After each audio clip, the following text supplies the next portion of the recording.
এটা ছিল আমাদের গ্রামের বাৎসরিক শীতলা পুজোর দিনের ভিডিও। আমরা কর্তাগিন্নি মিলে সকাল সকাল চলে এসেছিলাম বাবার এখানে। তো এখান থেকে দুপুরবেলায় আমরা মানে বাবা মা বোন সবাই মিলে একসাথে বেরিয়ে পড়েছি। তো আমরা মেনলি ফার্স্টে এসেছিলাম কোরালিতে, কারণ হলো এখন ট্রেনে করে যেতে গেলে একটু ভিড় হবে ক্যানিং, আর এখান থেকে অটো রিজার্ভ করে নিয়েছিলাম ক্যানিং পর্যন্ত। আর এই ভদ্রলোক অটো ড্রাইভারের ডান সাইডে বসেছিল, তো এত ঘুমাচ্ছেন ওনাকে আবার এনে ভেতরে দেওয়া হয়েছিল। যাই হোক, ঘুমাতে ঘুমাতে আমরা চলে এসেছি ক্যানিং, এবং ক্যানিংয়ে এসে এখান থেকে একটু মিষ্টি কেনাকাটি করছিলাম। তারপরে আমরা এখান থেকে চলে যাব, যেরকম গাড়ি পাবো সেই অনুযায়ী আমরা বেরিয়ে পড়ব। বেশ কয়েক বছর পর বাৎসরিক শীতলা পুজোতে আমি যাচ্ছি গ্রামের বাড়িতে, আর আমার মা বাবাদের এই প্রথম বছর যাওয়া হচ্ছে।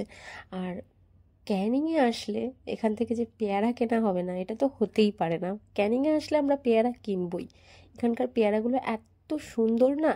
তারপরে দেখছিলাম রাস্তার পাশে ড্রাইভাররা একটু গন্ডগোল হচ্ছিল, তারপরে ওইদিকে না তাকিয়ে সোজা টুকটুক করে চলে গাড়ি পাওয়ার ব্যাপারটা একটা বেশ ঝামেলা, সে কারণে আমরা টোটো রিজার্ভ আমরা এখান থেকে টোটো ধরে নিয়েছি, টোটোয় করে যাবো সোনাখালি। টোটোতে যা ঠেলাঠেলি হয় সেগুলো টোটোতে সবাই মিলে রিজার্ভ করে নিয়েছি। একটাও না চাইলে ওরা দেয় না।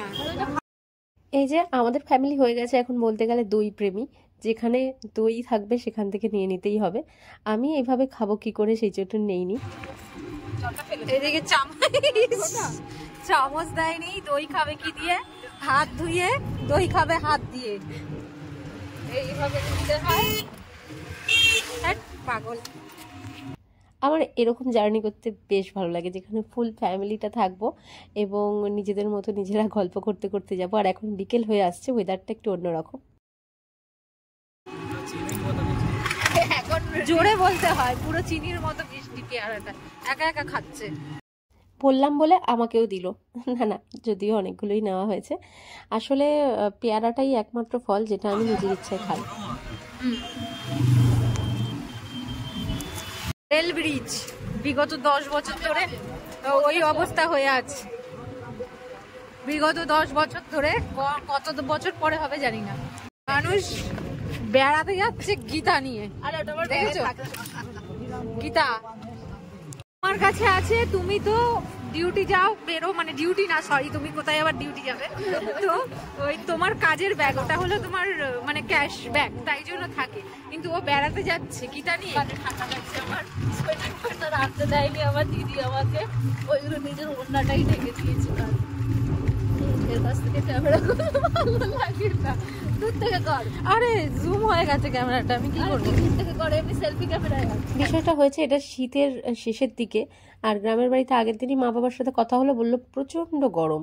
তো সেই কারণে আমি সোয়েটার নিতে কাউকে বারণ করেছি। আর আজকে আবার সকাল থেকে একটু বৃষ্টি বৃষ্টি ওয়েদার ছিল, তো এত বাতাস বইছে না, আর নদীর সাইডের বাতাস বিচ্ছিরি ঠান্ডা লাগছে। আর আমরা সোনাখালি পর্যন্ত টোটোতে এসে এখান থেকে গাড়ি চেঞ্জ করে নিয়েছি, আর এটা যাচ্ছি বাসন্তী ব্রিজের উপর থেকে। এখন আমারও যেন মনে হচ্ছে হালকা ঠান্ডা বাতাস বইছে, যদিও আমার ঠান্ডায় কোনো কষ্ট হয় না, আমার একদম ঠান্ডা লাগেই না। চলে এসেছি বাড়িতে, আর এই হলো আমাদের ছোট্টখাট্ট একটা বাড়ি।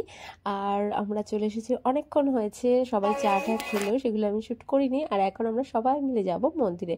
এটা হচ্ছে এদের গ্রামের বাৎসরিক পুজো, পুরো টোটাল গ্রামটাই এখানে ইনভলভ থাকে, এবং এদের কাছে এটা একটা উৎসবের মতন। সারা বছর এরা এই পুজোটা এবং কালী পুজোর জন্য অপেক্ষা করে থাকে। আমাদের কাছে হয়তো বা অতটাও মানে স্পেশাল মনে হয় না, বাট এখানকার প্রত্যেকটা মানুষের কাছে এটা স্পেশাল। ওই যে বাজির আলো দেখা যাচ্ছে, ওখানটাই মন্দির। তো চলুন। আর এদিকে শাশুড়ি মা সারাদিন উপোস করে আছেন, উনি ওনার প্রতিটি বছর এখানে দণ্ডি কাটেন, পুজো দেন। আমরা বলি যে এখন বয়স হচ্ছে, এখন আস্তে আস্তে তুমি তো এবার বিরতি রাখতে পারো, সব সময় তো আর হয় না। তো তবুও শোনে না কারো কথা, মা বলে যে না আমি এ করব। তো যাই হোক, উনি দণ্ডি কাটছেন, আর ছেলে পাশে পাশে ঘুরছে। আর দিদিরা মানে ওর দাদা বা আমার বড় যা, ওনারা কালকে আসবে। আমরা হয়তো কালকে বেরিয়ে যাব, ওরা কালকে আসবে, আজকে ওরা আসতে পারেনি। মোট কথা এদের বাৎসরিক পুজোটাতে সবাই এখানে আসার চেষ্টা করে, এবং কর্মসূত্রে সবাই তো বলতে গেলে বাড়ির বাইরে থাকে। এদের যখন মানে অনুষ্ঠানগুলো হয় তখন সবাই বাড়িতে এবং গ্রামে ফিরে আসে, ওই জন্য ওদের কাছে একটা উৎসবের মতন এইসব অনুষ্ঠান। আমার গ্রামের বাড়িতে আসাটা হয় হুটহাট করে, হঠাৎ করে আমার একদিন মনে হচ্ছে আমরা একটু ব্রেক নিতে পারবো, চলে আসলাম। কিন্তু বেশিরভাগ মানুষ পুরো একটা গ্রামে তো মানে বেশ কিছু মানুষ, বেশ কিছু ফ্যামিলি নিয়ে তৈরি, তো সবাই কিন্তু এই এই টাইমটাতে আসার চেষ্টা করে। চারিদিকে যত লোক দেখা যাচ্ছে সব গ্রামের লোক এবং কিছু তাদের আত্মীয় স্বজনও আছে। আচ্ছা, শীতলা পুজোর একটা এদের বিশেষ মানে অনুষ্ঠান বা বিশেষ একটা পুজোর রীতি বলা চলে, সেটা হলো ধুনো পুরানো। তো এখানে সেটারই আয়োজন চলছে। যারা যারা গণ্ডি দিয়েছেন বা দণ্ডি দিয়েছেন, ওটাকে দণ্ডি বলে সম্ভবত, যারা যারা দণ্ডি দিয়েছেন তো সকলে এখানে ধুনো পুরাবে। তারই মাঝে আমি এই জিনিসটা দেখাচ্ছিলাম যে একটা পুজোতে কারা যেন বেনারসি এবং মাথায় ফুল গুজে চলে এসেছে। এটা বিয়ে বাড়ির পুজো আমি বুঝতে পারছি না।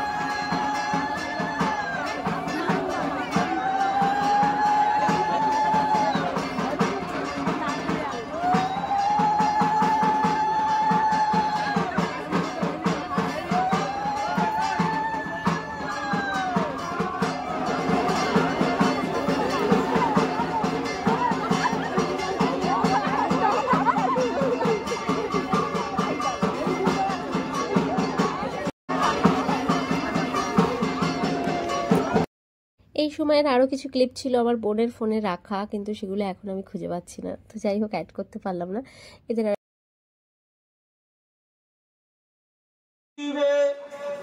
सर्वार्थे साधिके शरण्ये त्र्यम्बके गौरी नारायणी नमस्तुते।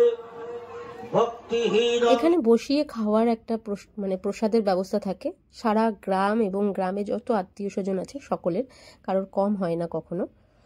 আর জোয়ার এসছে নাকি?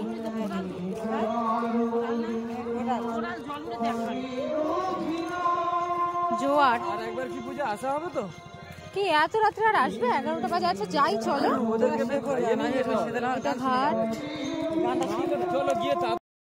এদিকে নদীতে জোয়ার চলে এসেছে আর এখন বেশ অনেকটা রাত্রি হয়ে গেছে, চলে যাই বাড়িতে, খাওয়া দাওয়াও করতে হবে। আর আবার আমার শাশুড়ি মারা আসবে রাত্রিবেলা গান শুনতে, যদিও আমি আসবো না। এই যে ওইগুলো মাছ ধরার ছোট ছোট নৌকো বসে আছে মাঝিরা আর কি। এই আমার গ্রামের বাড়ির একটা ব্লগ শেয়ার করলাম, জানি না কার কেমন লাগবে। সকলে ভালো থাকবেন, সুস্থ থাকবেন।